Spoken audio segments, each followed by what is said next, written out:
మరొక అంశం కీలకమైన అంశం ఏంటంటే హైడ్రా.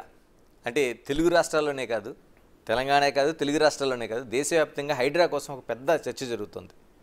అంటే ఇది మీరు నిజంగా పర్యావరణాన్నో లేకపోతే చెరువులను లేకపోతే ఆక్రమణలను కూల్చడానికి తీసుకొచ్చారా, లేకపోతే ప్రతిపక్షాలను భయపెట్టడం కోసం తీసుకొచ్చిన వ్యూహంగా చెప్పుకోవాలి? ఇది చాలా దుర్మార్గం అండి. దీన్ని రాజకీయ కోణంలో చూడడము, దీన్ని అనవసరంగా బదనాం చేయడం చాలా తప్పు. కేవలంగా మన ఒక ముఖ్యమంత్రిగా రాష్ట్రానికి ఉన్నాడు.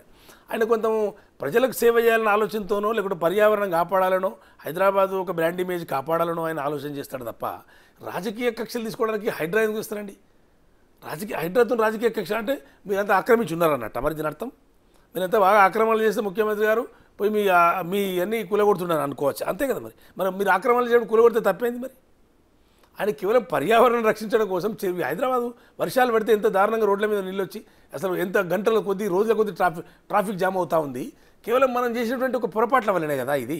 మరి ఇలా అన్ని చెరువులన్నీ అంతర్ధానం అయిపోయినప్పుడు నీళ్ళు ఎక్కడ పోతాయి? మరి దాని గురించి పట్టించుకోవద్దా? 10 సంవత్సరాల గత ప్రభుత్వం పట్టించుకోలే. రోడ్ల మీద పడవలలాగా కార్లు తేలిపోతున్నాయి, మొత్తం లోతట్టు ప్రాంతాలని జలమయమైపోతున్నాయి. నీళ్ళు ఏ వైపు పోవాల్సిన నీళ్ళు ఆ వైపు పోతలేవు. మరి వీటిని పట్టించుకోకూడదా ముఖ్యమంత్రి?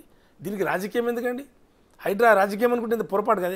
హైదరాబాద్ ఏది అక్రమ కట్టడాలు కూలగొడితే రాజకీయం అవుద్దా?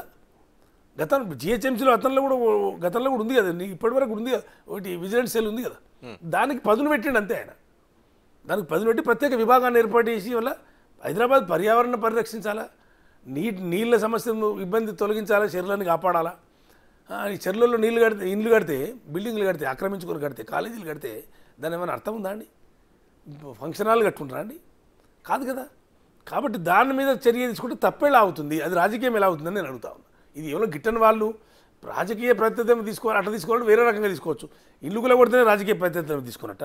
రాజకీయ ప్రత్యర్థులను రాజకీయం కూడా ఇస్తాం, ప్రత్యర్థులనే వాళ్ళని డెఫినెట్ రాజకీయంగానే మేము ఎదుర్కొంటాం. కానీ వాళ్ళు ఇల్లు కూడా పడితే మాకు వచ్చేది ఏముంటుంది?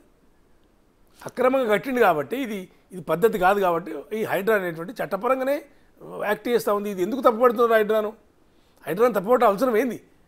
కాబట్టి ముఖ్యమంత్రి గారి మీద అనవసరంగా అబాండాలు మోపి ఆయన చేస్తున్నది ఏదో తప్పని రాజకీయం చేస్తుండని ఇది రాంగ్ అండి.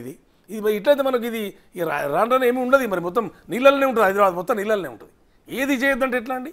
మరి ఏం చేయకుండా ముఖ్యమంత్రి ఎందుకు? అది రాజకీయం, అందులో ఏమాత్రం ఒక కించిత్ రాజకీయం లేదు. ఆ కోణంలో కూడా ఆలోచించాలి, ఎందుకంటే నివాసం ఉంటున్న వాళ్ళు దానికోసం కొంచెం ఆలోచించి ముఖ్యమంత్రి గారు చెప్పారు, కొంచెం హ్యుమానిటేరియన్ గ్రౌండ్స్ కూడా ఆలోచించవలసి వస్తుంది. కాబట్టి వాళ్ళు విధాన నిర్ణయం తీసుకుంటారు. ముఖ్యమంత్రి గారు అధికారులంతా కూర్చొని ఆలోచిస్తారు. ప్రతిదానికి మనం వాళ్ళు ఏం చేయాలి ఏం చేయకూడదు అన్ని మనం రోజు చెప్తే ఎట్లా అండి?